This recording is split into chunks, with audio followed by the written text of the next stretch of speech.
There are several key reasons why Endrick has spent much of his time on the bench lately. 1. Strong competition in attack. Real Madrid has several established forwards, players like Kylian Mbappe, Vinicius Jr., Rodrigo, all of whom are more experienced and trusted in high-pressure matches. It's very difficult for a young player to immediately displace those names. 2. Injuries and fitness issues. Endrick has had hamstring tendon issues. For example, at one point, he was ruled out for at least 2 months, which overlaps with crucial fixtures and competition for places. Returning from injury means one has to rebuild match fitness, sharpness, and trust. 3. Managerial and tactical considerations. Under Carlo Ancelotti, Endrick was often used as a sub.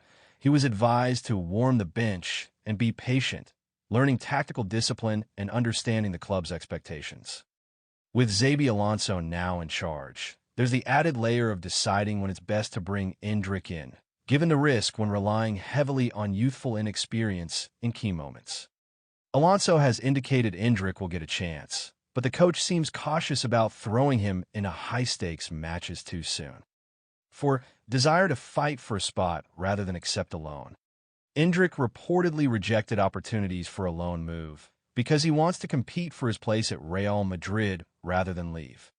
That suggests he's willing to stay and develop in a tough environment, even if it means limited playing time in the short term.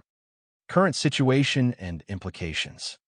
As of early October 2025, Endrick has not played a single minute this season under Xabi Alonso, despite being fit for some time. Fans and media are growing increasingly curious about why such a promising young talent is being held back. Was the early hype unfair, or has development been slower than expected? These are the kinds of questions floating around. There's also concern about his development. Regular game time is crucial at his age. Without it, there's risk of stagnation, both in performance and confidence. Real Madrid will need to balance the short-term need for reliable performers with the long-term potential represented by Endrick. What needs to change? What to watch? Gradual integration, more minutes in less critical matches, or coming off the bench as an impact player, so he builds confidence and adapts to top-level demands without too much pressure. Fitness management, ensuring that his recovery from past injuries is complete to avoid recurrent issues. Clear communication between coach, player, and fans about what the plan is, whether he'll be eased in, loaned out at some point, or fully integrated. Mental resilience. For a young player in a club with the history and expectations of Real Madrid, staying patient, humble, and hungry is crucial. Conclusion. Endrick remains one of the brightest young talents at Real Madrid. His potential is clear, and he has already shown flashes of what he can do. But the path from prospect to regular starter, especially at a club of Real Madrid stature, is never easy. Benchings in his case seem to be the result of injury, fierce competition, tactical conservatism, and The messaging from Dortmund Kovac. It helps to look at what the manager and club have said. Niko Kovac has been fairly open that it's a process. He has acknowledged Jobe's potential, but stressed that Dortmund is competitive, that starting 11 spots are hard to earn, and that players need to adapt. He has warned that he is not doing himself any favors by not making certain improvements. That likely refers to performance in training, perhaps composure, game awareness, or consistency. The sporting leadership has also made statements to the effect that they see him as a longer-term project, not expecting everything immediately. Consequences and risks. Because of the above, the following are some consequences risks being discussed in reports. Frustration. Morales reports say, Jobe is frustrated unsurprisingly with not getting more starts that can affect confidence. Public pressure. Media, fans, and family expectations are high, which can amplify any misstep and maybe even lead to rushed decisions on or off the pitch. Stalling development without regular competitive minutes, especially in the Bundesliga or Champions League. The growth curve can flatten. Game rhythm matters. especially for younger midfielders who need adaptability and decision-making sharpened under pressure. What he needs to do, what to watch for, to turn the situation around and get more game time. Here are what reports suggest or what seems likely to help Lee. 1. Make a strong impact when he plays. Even in limited minutes, bring energy, composure, precise decisions, defensive discipline. Show that he deserves to hold his place.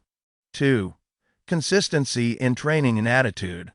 Demonstrate readiness. Adapt quickly to tactical demands of the coach. Avoid moments of frustration or emotional outbursts that can distract or be judged negatively.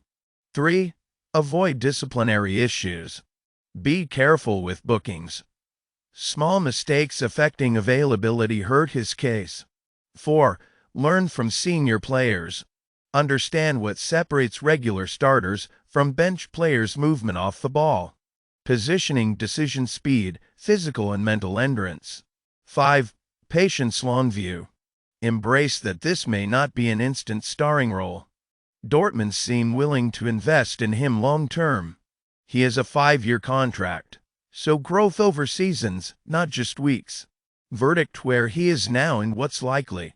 Putting it all together, the reports suggest Jobe is in a transitional phase. He has talent and potential, but the level he's at is still somewhere between very promising and proven starter in a top European side. The competition inside Dortmund's midfield is stiff, and he's rarely done enough so far to unseat the more established players. His limited minutes mean less margin for error. Mistakes tend to be magnified, depending on how well he responds in training. In substitute outings, when given starts, we might see him gradually getting more consistent time. If he continues being subbed early, having periods on bench, or even left out, then longer term there could be questions or talk of a loan. Who is Jobe Bellingham? Age and background: Jobe is 20 years old, born 2004-2005. The younger brother of Jude Bellingham. Before moving to Dortmund, he was at Sunderland in England. Transferred to Dortmund, he moved in summer 2025 on a long contract, 5 years, to Borussia Dortmund. The transfer fee was significant, reportedly tilde euro 35 million euros. So expectations have been fairly high, him following in his brother's footsteps, stepping up from Championship English football to a top Bundesliga club. Early impressions and what's gone well. He made some positive impressions in preseason Club World Cup fixtures. For example, scoring